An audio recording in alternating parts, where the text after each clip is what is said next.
बात बिहार की, जहां पर अस्पताल के बाहर कोरोना का एक मरीज गुहार लगाता रहा, मदद मांगता रहा। हमारे रिपोर्टर ने भी याचना की, हेल्पलाइन से मदद मांगी, हर कोई आराम से जवाब देता रहा। ड्यूटी डॉक्टर से अपील की गई, नर्स से मिन्नतें की गई। रामशंकर का ऑक्सीजन स्तर शून्य हो गया। किसी मदद के बिना आखिरकार उस मरीज ने हमारे कैमरे के सामने दम तोड़ दिया। ये दिल दहलाने वाली दास्तां बिहार के आरा की है। राज्य में महामारी हाहाकार मचा रही है और हालात बेकाबू हो रहे हैं। 3 दिन पे एक बार आकर विजिट मारे 3 दिन में एक बार। हाँ, 48 घंटा हो गया, लाइन अभी तक नहीं है कि मरीज को नेबुलाइजर दिया जाए। हम लोग लगा रहे हैं ऑक्सीजन, कौन लगाने वाला है वहाँ पे? बहुत ज्यादा कंडीशन 36 वार्ड पे चल रहा है। कौशल दुबे जी बोल रहे हैं। कोविड वार्ड में एक मरीज है, उनकी हालत एकदम खराब हो रही है सर। उनका ऑक्सीजन जो है 40 के नीचे आ गया है। यहाँ कोई डॉक्टर ही नहीं है। कौशल दुबे जी, आपका डॉक्टर नहीं आया, वो मरीज मर गया, एक्सपायर कर गया वो मेरी आंख के सामने से।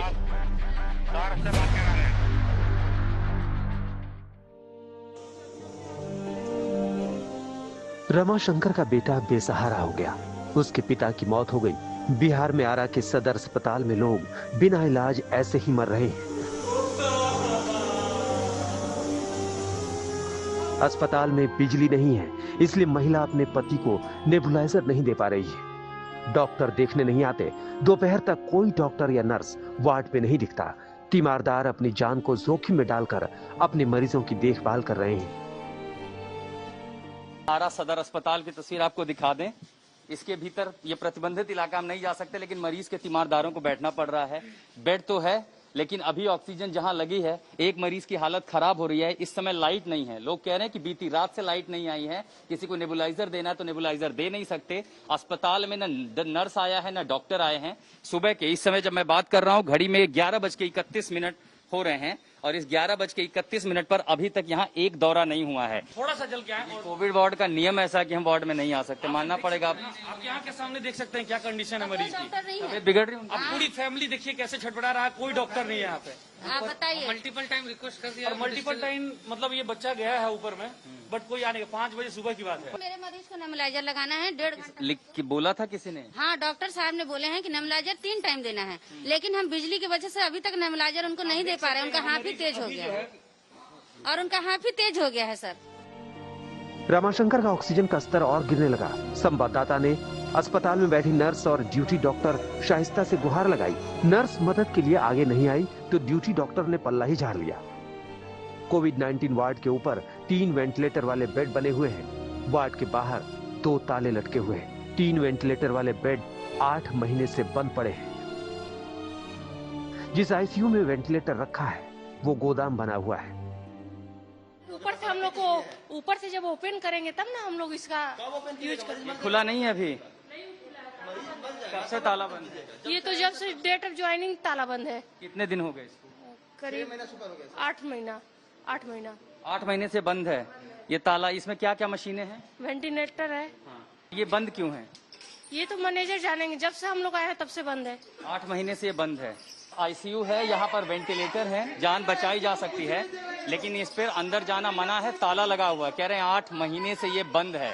इसमें वेंटिलेटर भी आप देख पा रहे हैं और इससे न जाने कितनी जान बचाई जा सकती है। रमाशंकर के लिए मदद की गुहार करते आज तक संवाददाता ड्यूटी डॉक्टर शाइस्ता के पास पहुंचे। हमने उनसे पूछा कि बिजली क्यों नहीं है, तो डॉक्टर ने कहा कि इसके लिए मैनेजर जिम्मेदार है। हम मिन्नत करते रहे और डॉक्टर टालती रही। रमाशंकर की मदद के लिए हमने कोविड-19 वार्ड के बाहर लगे हुए पोस्टर पर श्री प्रदीप कुमार के दिए हुए नंबर पर फोन मिलाया। प्रदीप कुमार ने ये कहकर पल्ला झाड़ लिया कि कोविड वार्ड में किसी कौशल दुबे की ड्यूटी है। हमने कौशल को भी फोन मिलाया, लेकिन नाउम्मीदी हाथ लगी।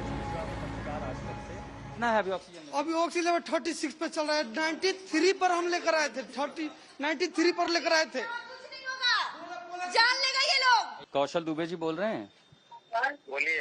ये कोविड वार्ड में एक मरीज है, उनकी हालत एकदम खराब हो रही है सर। उनका ऑक्सीजन जो है 40 के नीचे आ गया है। हाँ, तो आप कुछ कीजिए ना, जल्दी से एक डॉक्टर भेजिए ना जल्दी से। चलिए बात करें। ठीक है, वहाँ बात करते हैं। यहाँ कोई डॉक्टर ही नहीं है, लाइट भी नहीं है। वो कौशल दुबे जी ने फोन काट दिया।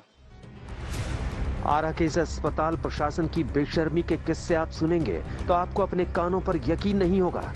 ठीक होने वाले मरीजों के साथ फोटो खिंचा लिया जाता है और जो बीमार है उसका हाल तो देख ही रहे हैं। गेट पे माला पहनाया जाता है, आधा किलो का हॉर्लिक्स, एक पैकेट बिस्किट देकर माला पहना के और उनको सम्मानित करके भेजा जाता है। कि यहाँ पे फूल माला पहनाए उस दिन परसों फूल माला पहना के ले जाओ, ठीक है मरीज। ऑक्सीजन पर नाप दिए 93 है, बिना ऑक्सीजन का नाप में नहीं किए, ले जाओ ठीक है। यहाँ पर लेकर आए और मरीज मेरा लेट गया नीचे में। अस्पताल की हालत यह है कि मरीजों को ऑक्सीजन लगाने की जिम्मेदारी तीमारदारों की ही होती है। हम लोग लगा रहे हैं ऑक्सीजन, कौन लगाने वाला है वहाँ पे? हम लेडीजों के बोलते हैं कि तुमको जरूरत है तो जाओ तुम खुद लगा लो। आपको पता है कैसे लगाते हैं ऑक्सीजन? सीख गए हैं कितना ऑक्सीजन की जरूरत है उस अनुसार से ऑक्सीजन देना है, तो हम लोग को मालूम नहीं, हम लोग अपने से ऑक्सीजन देते हैं। आखिरकार रमाशंकर जिंदगी से जंग हार गए। रमाशंकर अपने पीछे 2 बेटे 2 बेटियों को छोड़ गए हैं। कौशल दुबे जी, आपका डॉक्टर नहीं आया, वो मरीज मर गया, एक्सपायर कर गया वो मेरी आंख के सामने से। सर से बात करा रहे हैं। क्या करूंगा सर से बात करके? वो मरीज क्या करेगा बात करके? मरीज मेरी आंख के सामने मर गया। हमने डॉक्टरों को भी फोन किया, अस्पताल में हेल्पलाइन नंबर पे भी फोन किया, नहीं उठाया किसी ने फोन, कोई मदद नहीं आई है। ये नहीं देखना चाहते हम। कौन लेगा जिम्मेदार? कौन होगा जिम्मेदार? किसकी जवाबदेही तय होगी? यहाँ लोग मर रहे हैं, मेरे पास कोई शब्द नहीं है। पटना से सटे आरा के अस्पताल में कैमरा पहुंचा तो सच सामने आया। काश वो सच बिहार के मुख्यमंत्री को भी दिखाई देता, जो हफ्ते में दूसरी बार राजधानी पटना के हालात को देखने सड़कों पर उतरे हैं। सीएम साहब ने कोरोना के हालात को देखने और समझने के लिए ताबड़तोड़ कई जगहों का दौरा किया। कोरोना के बेकाबू होते हालात के बीच मुख्यमंत्री एक्शन में दिखने की कोशिश कर रहे हैं तो उनके अधिकारी भी बड़े बड़े दावे करने से नहीं चूक रहे। राजधानी पटना में 110 बिस्तर वाले अस्थायी अस्पताल की शुरुआत की गई है। हम लोग जैसे आज शुरू इसको कर रहे हैं, अब हम लोग का अगला लक्ष्य है जयप्रभा मेदांता, उसको भी हम लोग कोशिश करेंगे यथाशीघ्र चालू करने। ये कितने बेड का शुरू होगा? 110। सरकार और सरकारी महकमे के दावे अपनी जगह हैं, लेकिन हकीकत कुछ और है, जिसे समझने के लिए आंकड़ों पर नजर डालिए। 24 घंटे में बिहार में 13,534 नए मरीज सामने आए। एक दिन में 151 लोगों की मौत हो गई। 31 मार्च को राज्य में मात्र 1,579 एक्टिव मामले थे, जो बढ़कर 1,09,945 हो गए हैं। बढ़ते एक्टिव मामलों से अब प्रदेश का रिकवरी रेट भी गिरकर 77.36% पहुंच गया है। कोरोना का बढ़ता ग्राफ और आज तक के कैमरे में कैद बिहार के अस्पतालों की तस्वीर राज्य के हालात को समझने के लिए काफी है। पटना से उत्कर्ष के साथ आशुतोष मिश्रा, आरा, आज तक।